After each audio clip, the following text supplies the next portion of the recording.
Hello everybody, welcome to my kitchen playground, Natalie's Kitchen. After I uploaded my video, The Easiest Sandwich Bread in 5 Minutes, I got a feedback from an audience, asked if I can show her how to make the raisin bread. Well, challenge accepted. Today I am going to show you how to make the easiest but soft and delicious raisin bread. The process is pretty much similar to the sandwich bread, but we will use milk instead of water. There is butter and egg too. These extra ingredients make the raisin bread comes out soft and simply delicious. You can have it as a simple toast or make a sandwich. You can never go wrong with this recipe. Most of the raisin bread call for cinnamon, but I am not a fan of cinnamon, so I will leave it. You can add half a teaspoon of cinnamon if you like.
Bread is out from the oven.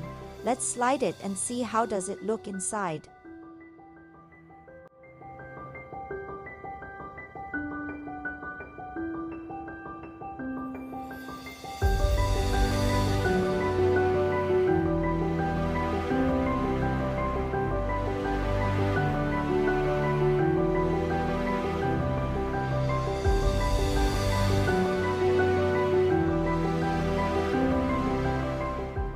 By spreading the raisin on the rectangular dough, you will get the spiral pattern of the raisin like this.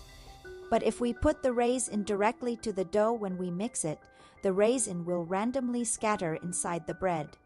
You can do either way, up to your preference.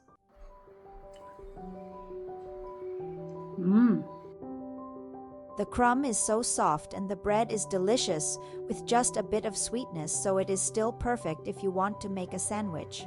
The thin crust is crisp from the egg wash. I am really happy with this recipe. This is going to be one of the bread that I will bake often in my house. I hope you'll enjoy my video. Please subscribe to my channel so that you will be notified when I publish my next video.